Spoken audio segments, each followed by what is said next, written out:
ಇಂದ್ರಾದಿ ಸುಮನಸರನ್ನು ಧೃತಿಗಡಿಸಿದೆಯಾ? ಮಹಾವಿಷ್ಣುವಿನ ಮಕ್ಕಳಾದಂತಹ ನಾವೇ ಜಲದುಗ್ಗೆ ಇನ್ನು ನಿನ್ನ ಎದುರಿಗೆ ಬಂದು ನಿಂತಿದ್ದೇವೆ. ಬದುಕುವಂತ ಆಶೆ ಇದ್ರೆ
ಮಾಡಿಕೊಂಡು ಮೋಸದಿಂದ ವಂಚನೆಯಿಂದ ಸುದರ್ಶನ ಚಕ್ರವನ್ನು ಪಡೆದಂತಹ ಮಾತ್ರಕ್ಕೆ ನೀವೇನು ಬಲಿಷ್ಠರು ಎಂಬುದಾಗಿ ಭಾವಿಸಿಕೊಳ್ಳಬೇಡಿ. ನಿಜ ನಿಜ.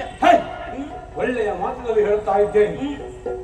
ನೀನು ಹೇಳಿದೆಯಲ್ಲ, ನಿನ್ನದಾಗಿರುವಂತ ತಂದೆ ನಾರಾಯಣ ಎಂತಾರೆ ಕಸಿದಂತ ಸುದರ್ಶನ ಹೆಣ್ಣು ಮಕ್ಕಳಾಗಿರುವಂತ ನೀವು ಯಾವ ಲೆಕ್ಕ? ಹಾಗಾಗಿ ಹೆಣ್ಣು ಮಕ್ಕಳಿಗೆ ಹೊಡೆಯುವಂತ ಆ ದುಷ್ಟ ಛಟ ಎನ್ನುವುದು ನನಗೆ ಬರಬಾರದು.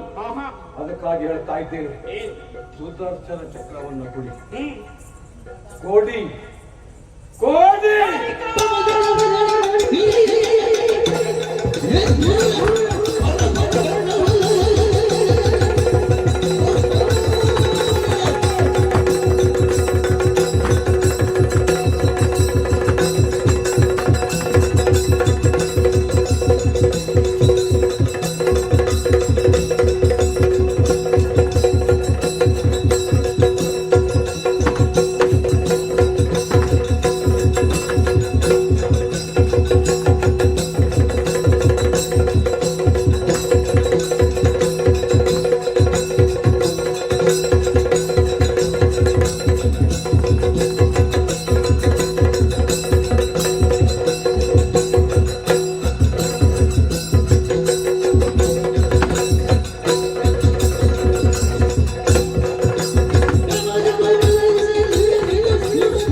ಏನಾಗಿ ಹೋಯ್ತು?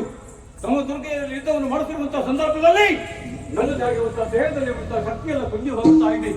ಹಾಗಾದ್ರೆ ಏನು ಮಾಡಲಿ? ಇವರನ್ನು ತಪ್ಪಿಸಿ ದೂರ ಹೋಗಬೇಕಲ್ಲ. ಹೇಗೆ? ಶ್ವೇತ ಕುಕ್ಕುಟವಾಗಿ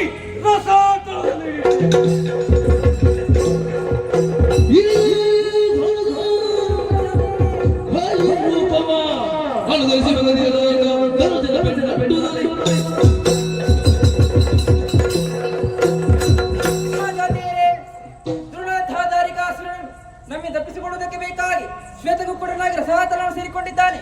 ಹಾಗಾದ್ರೆ ಧ್ರುವನ ವಧೆಯಾಗಬೇಕು, ಮಹಾಕಾಳಿಯಾಗುತ್ತೇನೆ.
ರಾವಣನನ್ನು ವಧಿಸಿದ್ದಾಗಿದೆ. ಸತ್ಯ.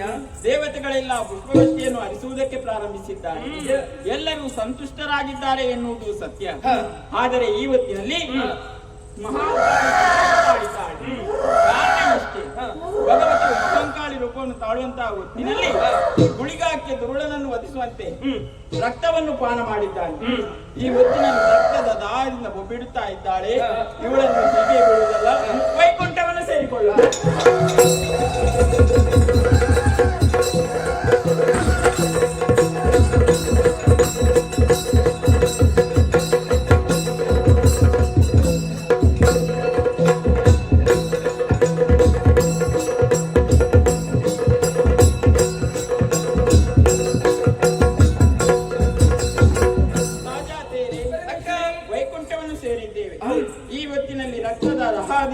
ಬಳಲಿದಂತಹ ಭಗವತಿಗೆ ಕಿರುಬೆರಳನ್ನೇ ಕತ್ತರಿಸಿ ಅವಳ ಬಾಯಿಯೊಳಗಿಟ್ಟು ರಕ್ತದ ದಾಹವನ್ನು ಇಂಗಿಸಿದ್ದಾರೆ.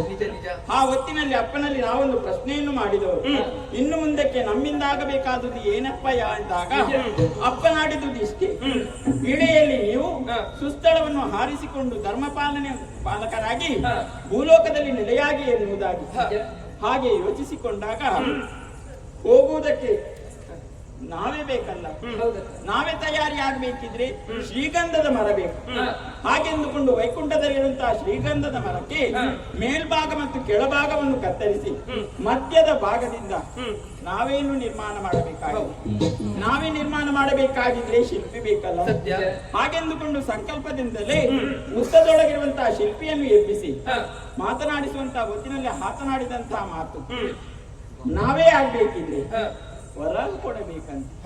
1,000 ವರ ಯಾರಿದ್ದಾರೆ ಎನ್ನುವುದನ್ನು ಯೋಚಿಸಿ ನೋಡಿದಾಗ ಗುಳಿಗಾಕ ಏನೋ ಆಲೋಚನೆ ಮಾಡುತ್ತಾ ಇದ್ದಾನೆ. ಏನಯ್ಯ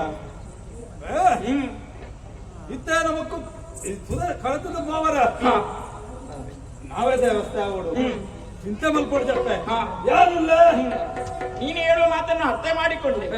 ಇದಕ್ಕೆ 1,000 ವರ ಕೊಡುವವರು ಯಾರಿದ್ದಾರೆ? ಪಾಂಡ್ಯ ದೇಶದಲ್ಲಿ ಪಾಂಡ್ಯರಾಜನೇ ಒಬ್ಬವನಿದ್ದಾನೆ. ತಡ ಮಾಡುವುದಲ್ಲ, ನೇರವಾಗಿ